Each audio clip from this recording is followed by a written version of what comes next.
With the first month of summer this year past, along with E3 closing its doors, it's now time to talk about the games I've been playing in June. Now remember, these are my opinions and sometimes there might be some spoilers along the way, so here are the games that I've been playing and their designated times in this video. Welcome back to the HUD everyone, I'm Zacharoni and today I'll be going through some of the games I've been playing in June. So without further ado, please be seated and here comes your second helpings.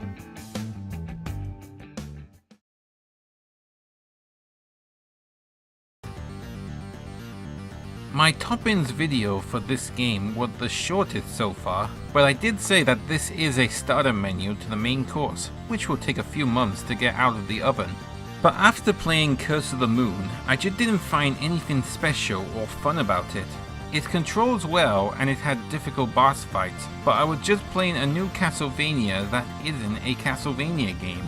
I know this because I played those games on the Wii U Virtual Console before the Switch came out. Well, only once for each game really, with the exception of 2 because I heard that's different from the 2 games before and after. You see, it's based on the Castlevania games for the NES, and it takes inspirations from the third game, Dracula's Curse, where it features multiple stage paths and characters to play as. However, the main difference is that there are multiple paths in stages that require a certain character to get through, and you can switch between all 4 characters on the fly, which is a helpful addition really. Speaking of characters, with the exception of Zangetsu, every one of the cast plays the same from Dracula's Curse.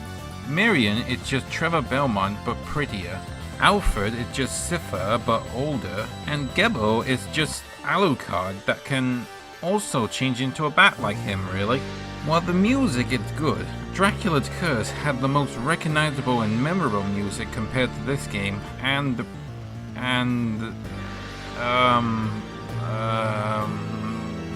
you know what? I'm running out of opinions about this game. Even though it's a starter to the main course, it's just Dracula's Curse with a different pastry really. So overall, Curse of the Moon is a good game, but I think they should have added more toppings to this bread. Let's just hope that Ritual can do its best to honor the legacy of Symphony, and don't end up like the other big 2 Kickstarters.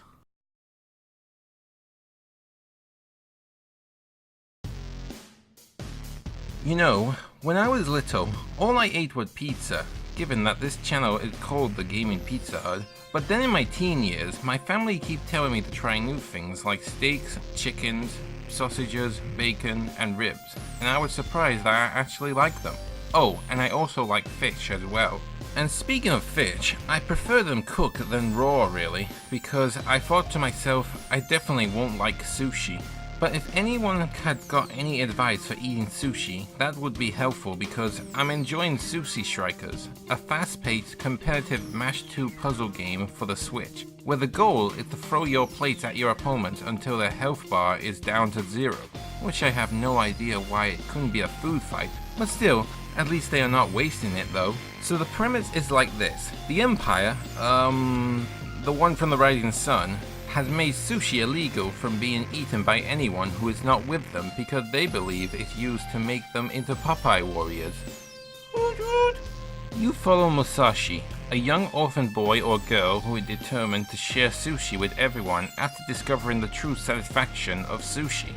I know the story is not going to win any Oscars, but I actually find it enjoyable, with everyone's obsession with sushi when they eat it the first time, and with its cast of characters like an old-timer in a Hawaiian shirt that used wasabi on his sushi, and a French lady who refused to eat salmon and preferred to be called Wincess. But how does it play? Well, you are presented with a conveyor belt of plates with sushi that keeps moving, and the goal is to line up plates of the same color and then throw them at your opponent. Assisting him or her is Jinra, a small but deep-voiced lion cub called a Sushi Sprite.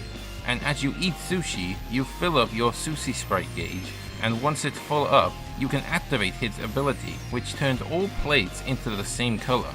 There are also other sprites to look out for, which have their own abilities. One can turn all sushi into sweets to recover lost health, and another allowed me to reach plates that are blocked by other plates that are not the same color. and I can have up to 3 of them per battle.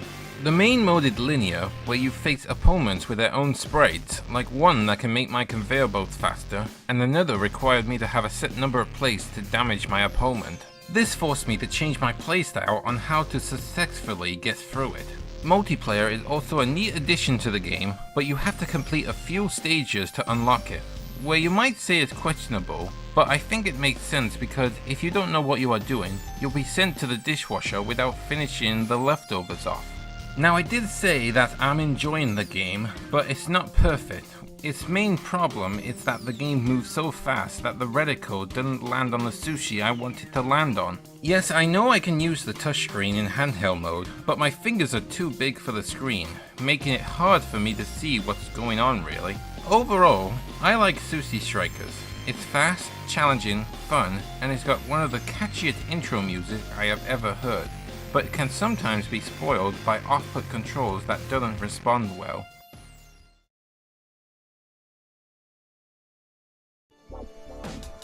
Splatoon 2 is known for its free DLC with every update, but for the first time, its latest DLC is now fully paid. But it's actually a single-player campaign starring the Inkling's adversaries, the Octolings, which is about time too, because while the main campaign was good, I almost get the feeling that they should have done more in level variety, and this DLC is actually what I want the main campaign to be like.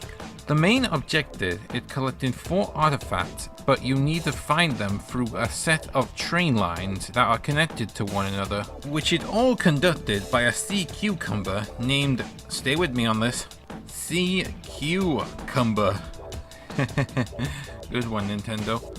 And the interesting thing is that I don't need to complete all the levels to collect the artifacts, because there are multiple paths that I can actually get to them. It still featured point A to B levels, but they mix things up by having certain conditions, like racing against the clock, having limited amount of ink that can't be refilled, shooting targets down, and completing a level by using an unlimited special weapon like the Inkjet. These levels are fun and challenging. In fact, this is the only Splatoon campaign that I failed a lot compared to the last 2 games. Also, I like just having the choice of 3 weapons before going into a level that are from the multiplayer, because they match the level design, unlike the main single player game where some of the hero weapons aren't designed for that level.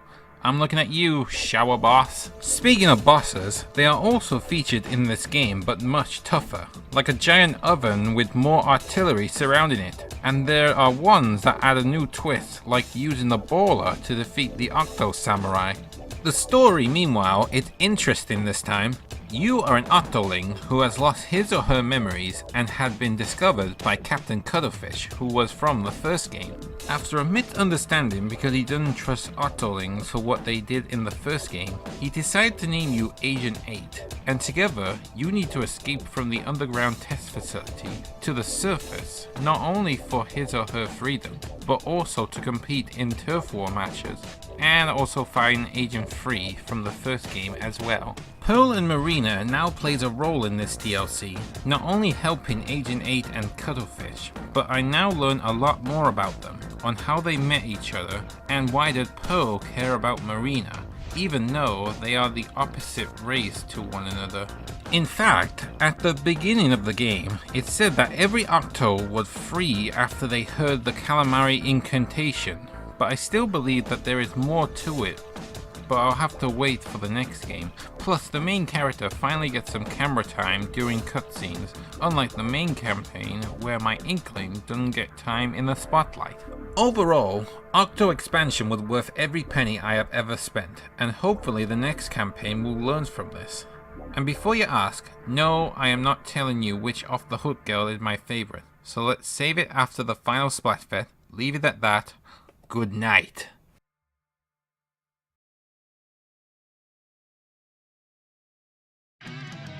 One-on-one fighting games are kinda like skateboarding. You need ninja reflex fingers, correct moveset inputs, and memorizations for combos. Admittedly, I'm not good at these types of games, but it does not mean that these games are bad. They can still be enjoyable if you don't know what you are doing. But for BlazBlue Cross Tag Battle, the combat system is easy to play and understand, almost anyone can play it. That's all backed up by the Smart Combo, where I can just press one button repeatedly, followed up by my partner's skills attacks, and still feels like I'm having fun. But after going online, I couldn't keep up with the pros who spend so much time on this game, like this chap right here. So I throw my controller out the window, got myself a new controller, and focused on the main story mode. While the story is not that spectacular, the interactions between characters always put a smile on my face, especially Ruby Rose, who always admired characters' weapons. Speaking of Ruby, this is the only reason why I bought this game. Seeing the 4 main casts in glorious anime sprites made me wonder what the show would have been like in this style. However, only 2 of those characters are in the full version, while the other 2 are DLC.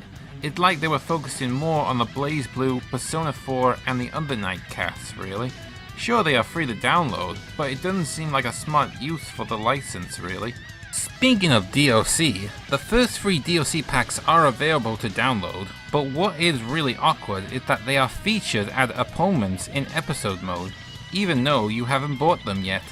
Ark, I get it. This type of genre doesn't sell well, but why go through all the trouble to feature them in the main campaign if they are not going to be playable without paying for them?